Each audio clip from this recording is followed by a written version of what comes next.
This is the final episode of the story of Walter and Kristine. When Kristine and I talked last time, she mentioned that getting the diagnosis was the easy part. The hard part was navigating moving forward because there is no training manual. So, Kristine, I want to talk about how you did navigate that time with Walter. And just to recap, can you tell me how many years into Walter's diagnosis did he file for disability? So, within the first year of Walter's diagnosis, we made the decision to file for disability. When Walter was put on interferon, that caused the palpitations, which led to going to the hospital and having a cardiac catheterization, which ultimately, or thank God, was negative. Um, and realizing it was the interferon that was causing this fatigue and the palpitations, we realized he wasn't going to be able to continue working. So he was placed on FMLA, family medical leave. From there, we were able to go down to Social Security and apply for disability. And this was hard on Walter. He was somebody who worked his whole life as a teenager, working part time, his young adult life. Through marriage, he was always working. So this was very hard for him to come to the realization that he wasn't going to be able to work anymore. So we went down to Social Security to apply for disability to start that process. Well, how did filing for disability change the way that you lived your life together? And how did it change Walter? Um, it definitely changed the dynamic of our marriage. So no longer were we going to be a two income family. The financial responsibility was now going to be placed on my shoulders. So that was stressful for me. It was hard on Walter because now he was going to be staying at home. What did that mean for him? What would he be doing? Is he going to be, handling the laundry and cooking or doing whatever he would be able to do? We weren't sure at that point because everything was just so new. Um, as I mentioned, there was no manual with this disease. We didn't know what was going to come, after the initial diagnosis, what signs and symptoms, how was he going to decline? What sort of, timeline were we looking at? There, nothing was explained to us. So we really didn't know. We were just pretty much living day to day, uh, you know, and figuring it out as we went.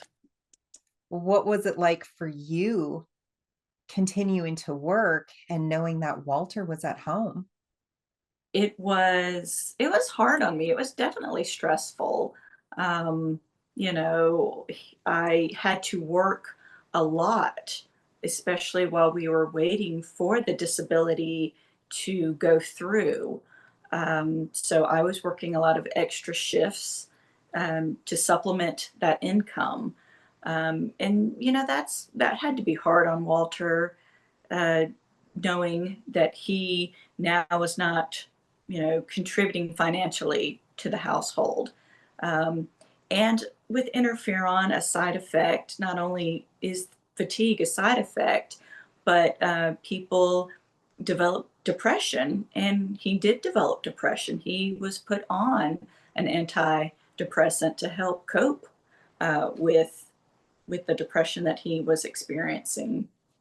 Well, how did you navigate that time then? Did you seek support from people, family, friends, church? How did you get through that yourself, and how did Walter get through it?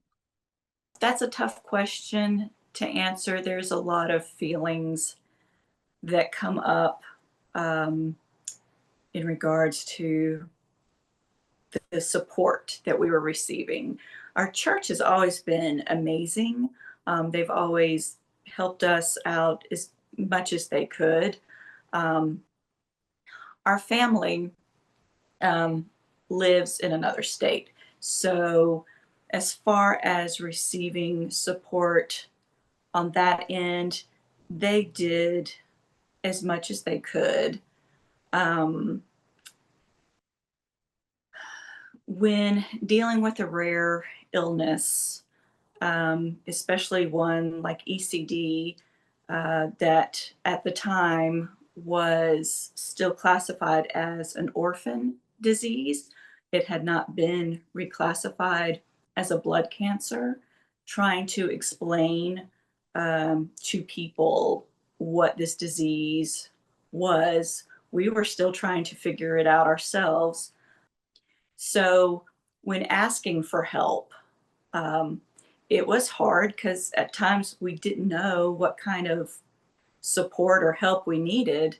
Because Walter was still in the beginning, so he was still active enough.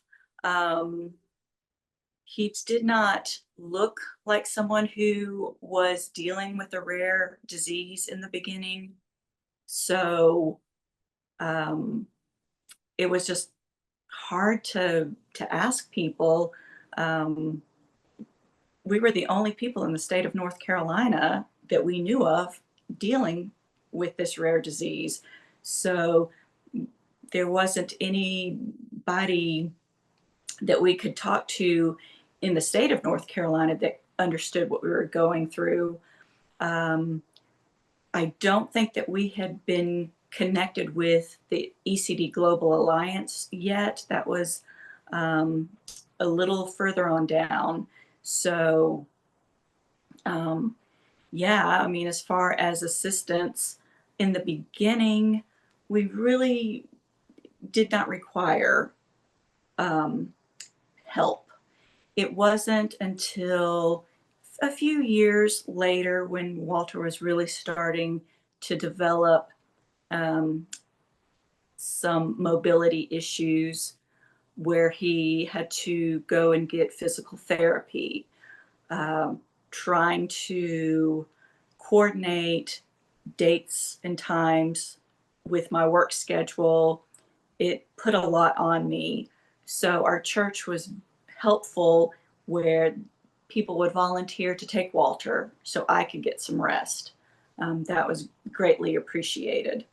Uh, when Walter was first diagnosed and we decided to go to MD Anderson in Houston, Texas, our church um, was able to collect some funds to help send us there. Um, so, that was greatly appreciated. Well, ECD is an invisible illness. And with invisible illness, it can be really difficult for people to understand why you need help because the patient looks so healthy. You can't see what's wrong with them. But inside, there are all kinds of things going on. So I'm really glad that you had the support that you did. And I'm so glad that your church was able to pitch in as much as they did. I'm sure that that just gave you so much comfort knowing that you had that support. It did. It really did. We were very thankful for the support that our church gave us during that time. Well, ECD is such a complicated disease, and every patient's symptoms are very different, and every story is different. Did you and Walter ever talk about the possibility that he may not live as long as he should? We honestly never discussed that. After the initial visit with the oncologist, where we were sitting in the doctor's office and had asked what Walter's life expectancy was, and he was honest and said he really didn't have an answer. He didn't know what Walter's life expectancy was. We just chose to live our life. Um, and just we just decided to take it day by day. That's smart. It's not really a whole lot you can do when you don't know what the future holds. That's true. I've mentioned in a previous episode that my husband Lance had the same disease that Walter did, Erdheim-Chester disease.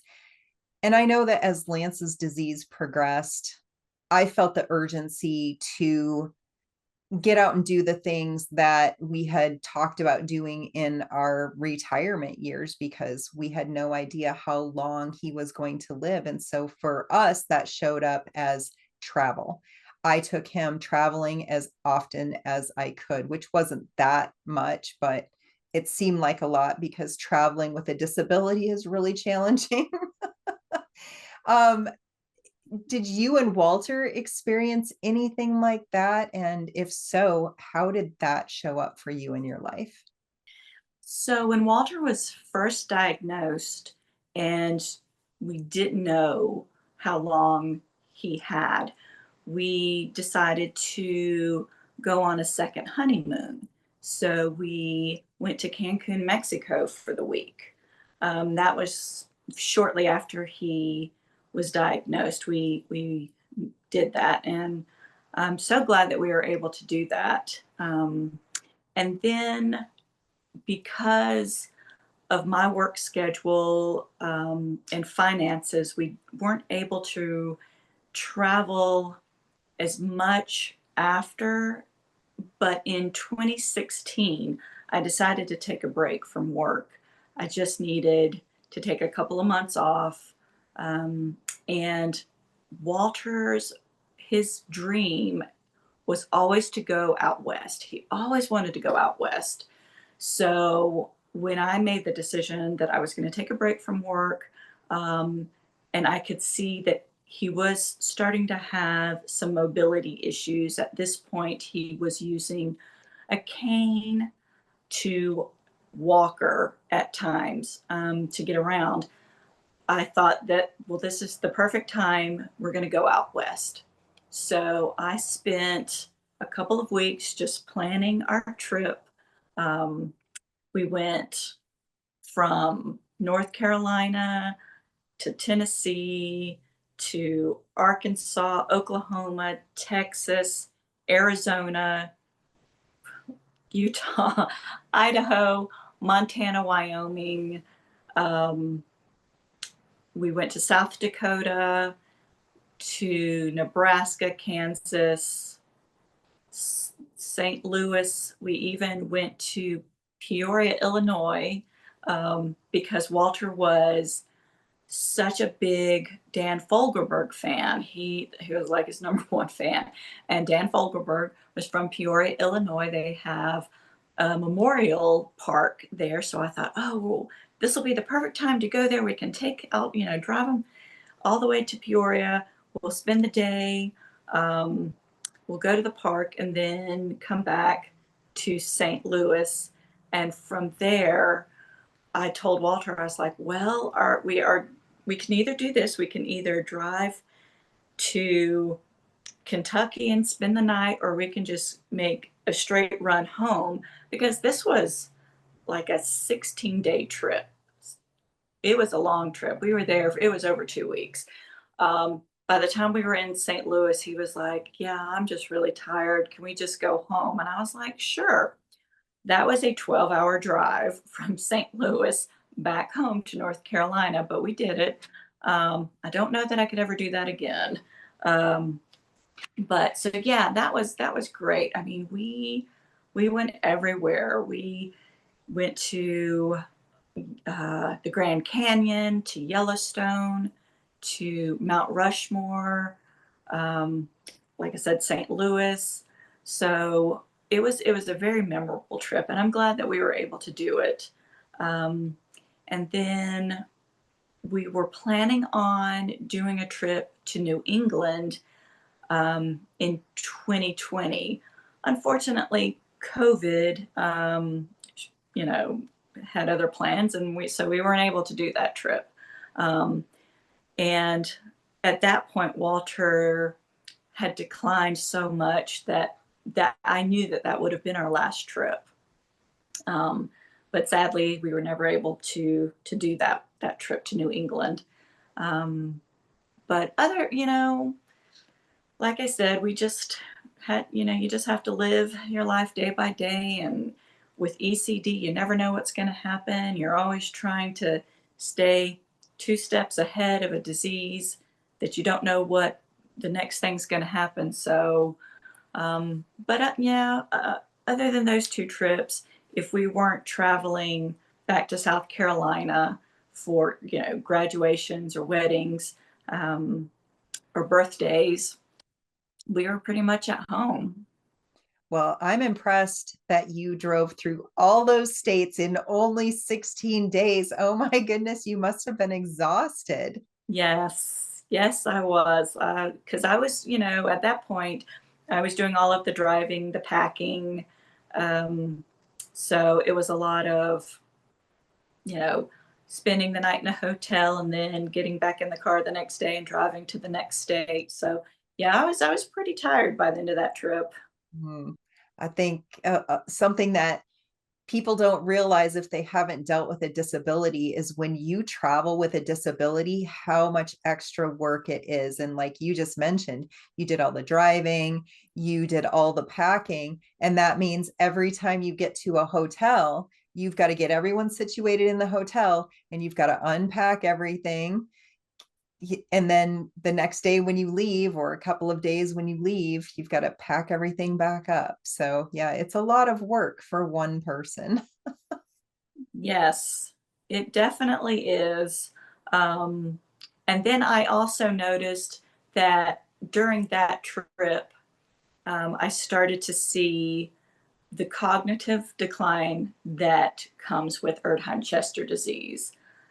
There were times, I remember one time we were driving through, I want to say it was Oklahoma. We were driving through Oklahoma, and Walter just looked over at me and he was like, "Where are we?" And I said, "We're in Oklahoma." He goes, "Why are we here?" And I said, "Well, remember, we're going out west. We're doing this big trip." And it just took him a while to sort of comprehend what was happening. And so it was a scary moment. It was, oh, what are we dealing with now kind of moment. Um, and I think at that point, ECD had been reclassified as a blood cancer because it was 2016. So we were there, we went in the summer of, we did that whole trip in the summer of 2016. So it had just been reclassified as a cancer, but we still did not know of the cognitive decline that patients with ECD would be experiencing. So that was interesting. Yeah, just dealing with, um, again, his mobility issues. One time when we were in Arizona, he actually had fallen in the shower, and thankfully he was not injured from that. But yeah, it's hard because I was by myself dealing with this. I didn't have anyone else helping me. Um, so yeah, you are right. It is it's tricky navigating all of that. Wow. And I can't even imagine driving and realizing while you're driving that he is experiencing these cognitive issues, and realizing that for the first time. That had to have been a little bit scary. It was. I do have a couple more questions before we end this episode. But before I ask those questions, is there anything else that we haven't talked about that you would like to add? A few years after Walter was diagnosed, and we were connected with the Erdheim-Chester Disease Global Alliance, they were going to have their very first conference, and it was held in San Diego, California. I was really excited about this because Walter had already connected with other Erdheim-Chester Disease patients through the ECD Global Alliance. And I was so thankful because he could talk to other patients who are experiencing symptoms that he was having. He could connect with people who were going through what he was going through. So I was happy for him for that. But as a caregiver, there was nothing for me. There was no ECD caregiver group when we were first starting with this. There was nobody I could talk to here in North Carolina because nobody had ever heard of Erdheim-Chester disease. So I remember flying out to San Diego for this 3-day conference and being able to connect with other caregivers for the very first time. I think people can agree with me. I think you can agree with me on this, how isolating this disease is, not just for the patient, but for the caregiver, because we did not have any support. So I was very excited about going to San Diego to meet other caregivers. And when we had our very first meeting, it didn't quite go as planned. The person who was scheduled to speak had to cancel or something had happened, so they had someone else come in. And unfortunately, this person wasn't able to relate to us. So we, at the end of the session, when they gave us the card to write our comments, I think we were all quite vocal about what we were expecting to talk about. So the next day, they called all the caregivers to one side and said, "We've read your comments, we hear you. We have scheduled another session where we want you to tell us, what it is like to be a caregiver. Tell us what it is that you need." So we all went to this conference room, sat around this table, and for the first time, we were able to tell our story. And I think that's just what we wanted. We wanted somebody to hear us. We wanted somebody to understand, somebody who could relate to what it was like to be a caregiver um, to a person who had such a rare disease. And through that, the ECD caregiver group was started. So I was able to finally tap into a community that I could talk to and say, "Hey, Walter's experiencing these symptoms. Is anybody else experiencing the same thing?" And so people could, chime in and say, "Yes, my loved one also experienced this. This is what we did. This worked for us. Maybe it will work for you." So I'm so glad that we were able to have, you know, this conference to be able to go to then have this group started. It helped me not feel so alone anymore. Um, now we have friendships that have, happened through this. When Walter and I did our cross country trip, we were able to stop off in several states to visit with other ECD patients. Um, you and Lance were one of them because you were living in Idaho at the time. I think it helped me more than Walter, that trip, because I was able to connect, see people that I hadn't seen since the conference. Yeah, community is so important and it's very hard to find when you're dealing with such a rare disease. I know by the time we went to that conference, and I didn't take Lance with me, he was too sick at that time to travel. But he had already been sick for 18 years at that time. And I remember feeling that same thing in that first caregiver session. What was this? We hadn't had any support through all of it. And then that was such a letdown. So I'm really glad that they did provide a second session for us. And then I'm actually the one that started the caregiver group, Mhm. and ran that on Facebook, for several years. And just being a part of that group, you're so right. It was really the only outlet that we had where everybody understood the challenges that we were facing, even though everybody's story was different. We all were dealing with a very rare chronic condition that nobody could tell us what the future held.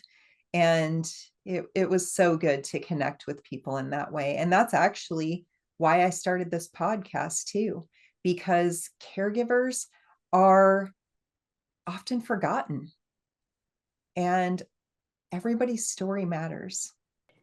Yes, I'd look back on that time with fondness.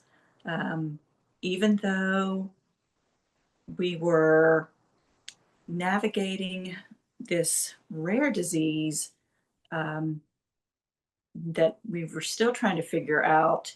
Um, but the fact that we were brought together by this common factor, this disease, that enabled us to form friendships, to help each other, to create a community, that to this day is still going on and helping this new generation of caregivers who are taking care of their loved ones with this disease.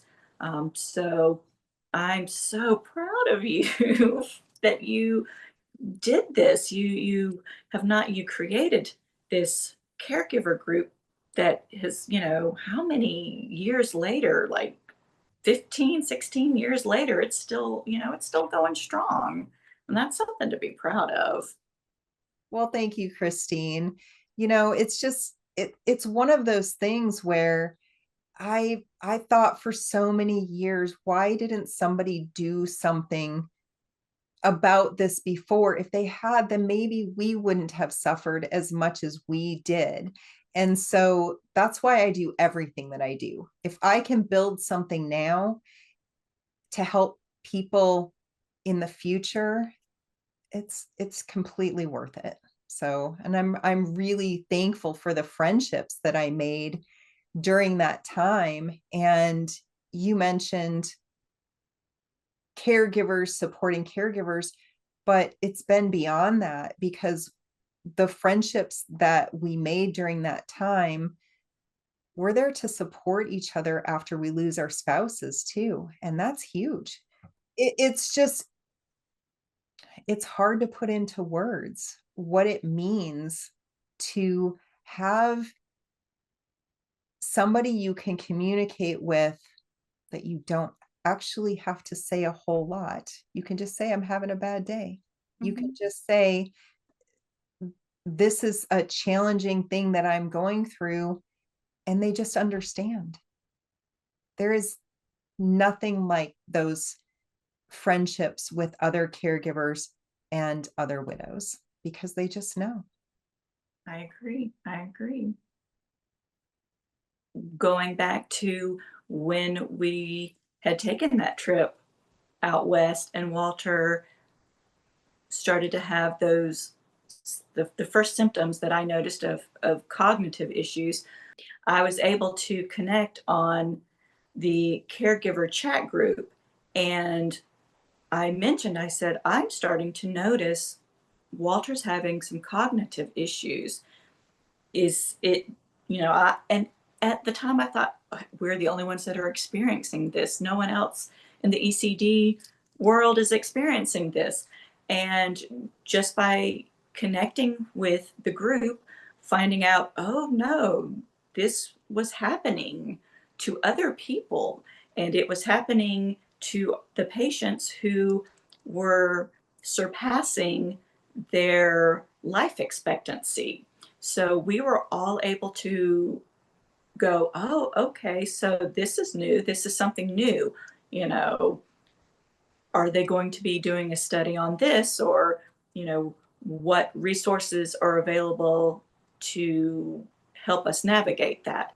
Having that group, you know, has been it's been a lifesaver. It really, really has.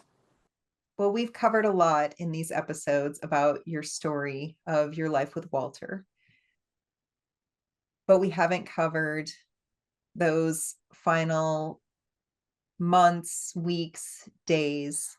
And I'm wondering if you want to talk about that at all, what that looked like for you and how you handled it. Yes, I feel it's important to discuss um, that time in my life. So I would say about 7 months before Walter passed, he was receiving physical therapy, speech therapy, and we did have a home health aide come out to the house twice a week. This was all provided through Medicare. I was so happy that he was receiving this because it was extra support that I sorely needed. But with Medicare, how that works is after a certain amount of time, you've either met your goals or you have not progressed. Either way, Medicare only pays for a certain amount of time. So in the fall of 2020, Walter was receiving those services, but then he met his goals. So then that was, those services were no longer offered. And we were back to it just being the two of us. Walter was such a social person. He loved when people came to the house. Um, COVID really stopped all of that because everybody was encouraged to quarantine.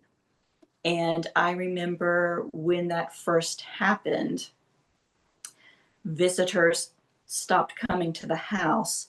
And one day we were sitting on the couch and he just looked over at me and he said, "Is anybody coming to visit me today?"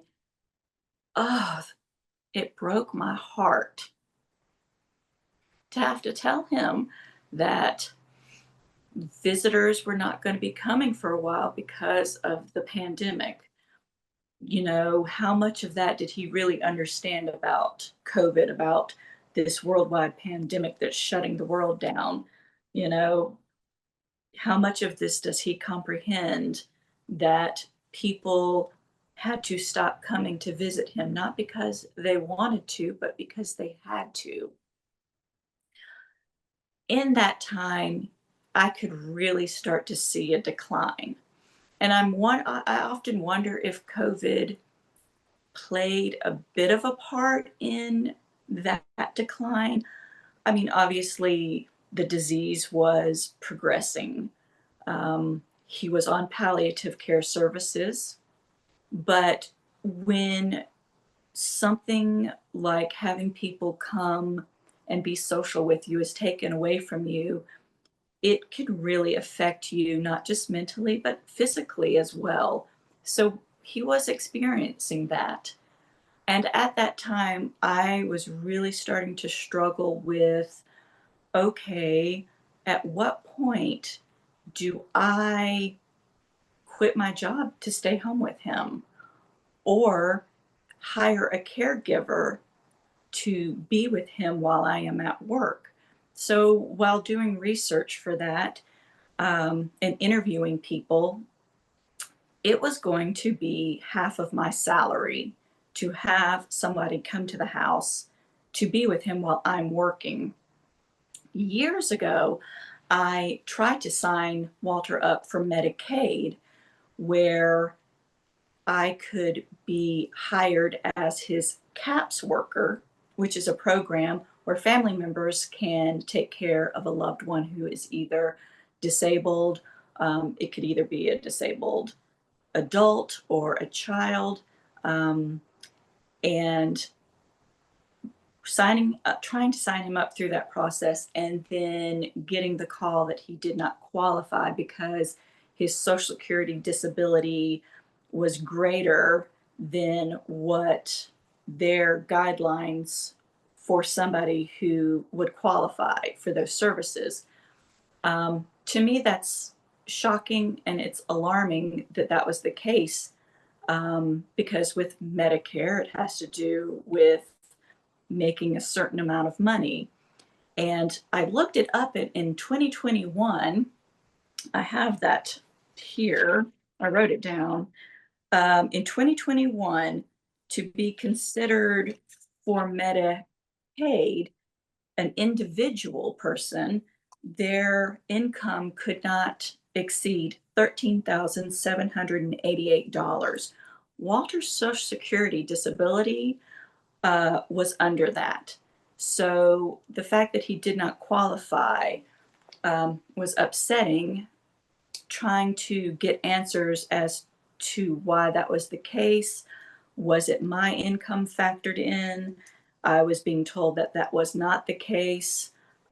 Anyway, knowing that a plan that I was trying to put in motion to be able to stay home with my husband was now not a possibility, that I was going to have to um, take on the financial burden of paying someone to come to the house to be with him so that I could work, so that I could pay the bills.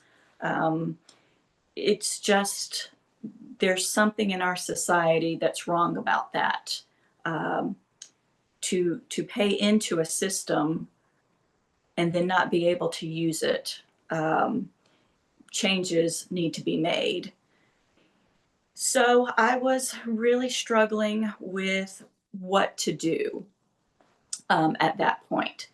Um, and I remember talking to someone at work about that. I was like, I'm torn. I don't know what to do. At what point do I just end up quitting my job? Do I take FMLA, which is for 12 weeks, and then figure out what to do from there? It really was, it was an unfortunate position to be put in.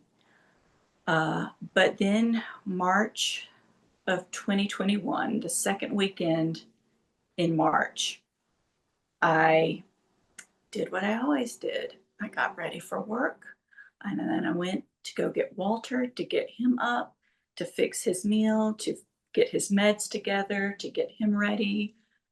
And he did not want to get out of the bed. He just said he was too tired. And I was like, okay, well, I'll bring your meal into the bedroom then. And so I set up a tray for him. And I said, are you sure you don't want to get up? And he said, yeah, I'm sure. I just want to sleep. And I said, okay. And I was hesitant about going to work, but I had to go to work.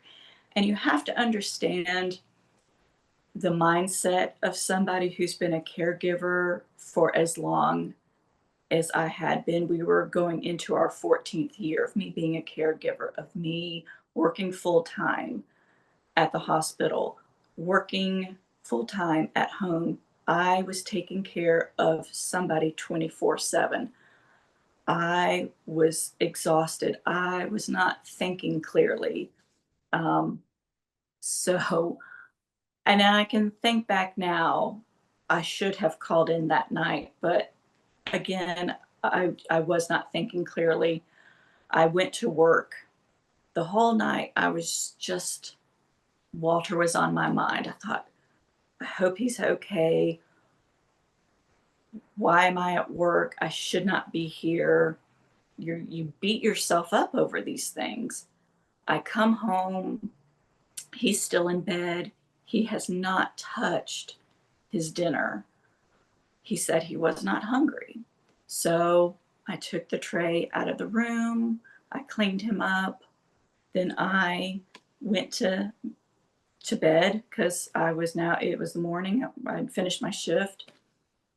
I get up a couple of hours later, go through the motions again, get my coffee, get ready for work, go in to get Walter.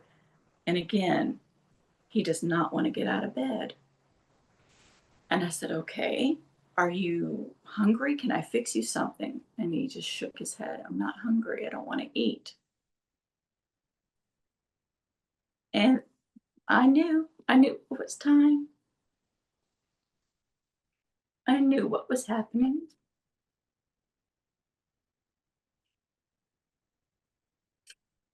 So I notified my charge nurse, the house supervisor, the director of my floor, and I told them I couldn't come into work, that I needed to go on FMLA, that it was time to sign Walter up to hospice. And they were wonderful.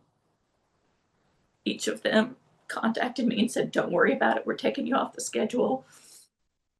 My director said, "I'll have somebody from HR call you on Monday to get the ball rolling on getting you on FMLA. But do not worry about anything. We've got you."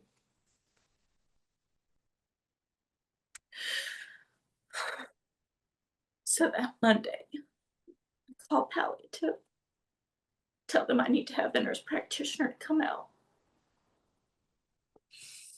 to evaluate Walter because we needed to transition to hospice. So they came out Tuesday and evaluated Walter. I said, "Yes, it's time for hospice." Hospice came out on Wednesday. We signed him up.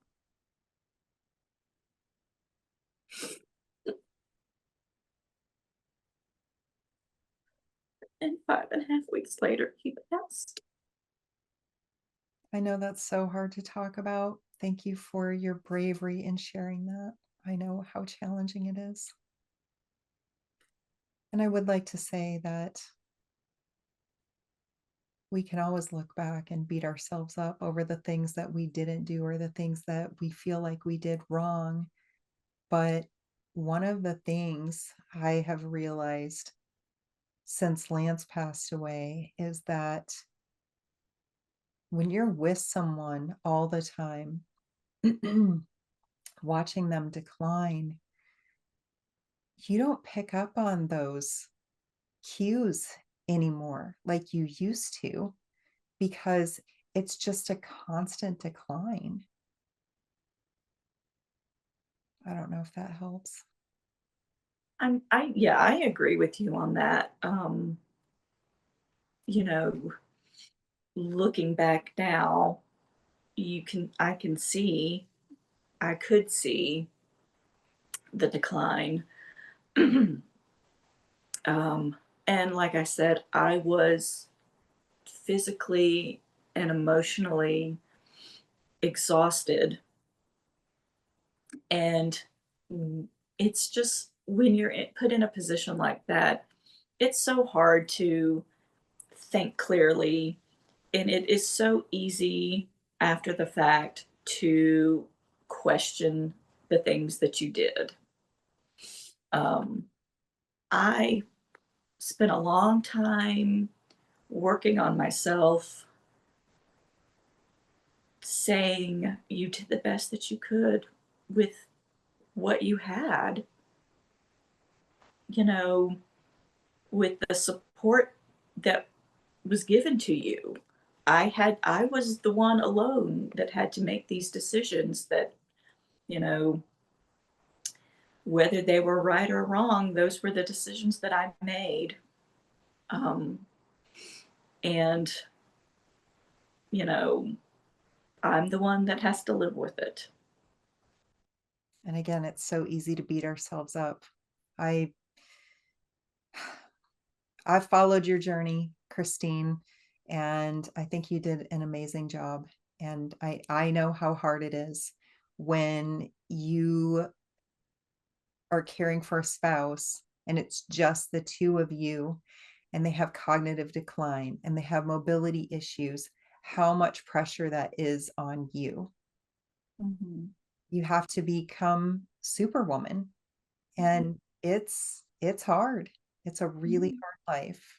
So I'm really proud of you for the job that you did. And I know that Walter always knew how much he was loved because of you. Thank you. Yeah, it was hard, factoring in a pandemic as well. I know you went through the same thing, dealing with Lance's illness and um, his passing in the middle of a pandemic. Um, it's like you said, we do the best that we can, and I know, Lance, I too followed your journey. I too, when you would send messages, um, telling us things that were happening, and um, you know, all you can do is just be there for each other, support them, and pray for them, and just let them know, even though we're in different states, miles away, we're there for you. That community is so important, spread out around the world. But that's who I always reached out to was our ECD community. We needed each other. I don't know if this is something that you want to talk about, but what did you do to care for yourself after Walter died? I think that this is such an important question, um, because after you've been a long-term caregiver, your focus has been on the other person for so long, it can be really hard to care for yourself. So I'd like to know what you did to care for yourself and what you continue to do. Yeah, after Walter passed, I would say that I went through a bit of an identity crisis because I went from being a wife and a caregiver and as a profession, a nurse. Uh, when Walter died, I just sort of went, oh my gosh, who am I? Who am I now? If I am not a wife and a caregiver, who am I? I didn't even know if I wanted to continue on as a nurse. Do I still want to assume that role of, you know, taking care of patients in a hospital when I don't even know how to take care of myself right now? So I decided to take a year off and just focus on myself. And the first thing was to forgive myself for the things that I was not able to do for Walter that I wanted to be able to do. Because again, I did the best that I could with what was given to me. And it took a while to get there. Um, and I still have days, but for the most part, I know I did the best that I could. Walter, in the beginning, as I mentioned, when he was first diagnosed, that little bit of information that we were able to read about when it said life expectancy of 3 years, he surpassed that. He lived 14 years. Um, so I'm proud of that, you know, he lived as long as he did. I feel like a lot of that had to do with the care that was given to him. Um, Second, I needed to focus on me, on my health that was in horrible decline. Being a caregiver wears on you physically. I remember when Walter, the last year of Walter's life, I was so tired physically and emotionally. There were times I thought, I am going to die before him. I am so tired. So I knew I needed to focus on my health. I needed to focus on my mental health, my spiritual health. So that's what I did for that year. I focused on me. Um, And I have a friend of mine who is a hiker. So when she said, "What's one of the first things you want to do?" I was like, "Oh, I need to get back in shape." She's like, "Great." Um, we went the first time there's a lake here near my house.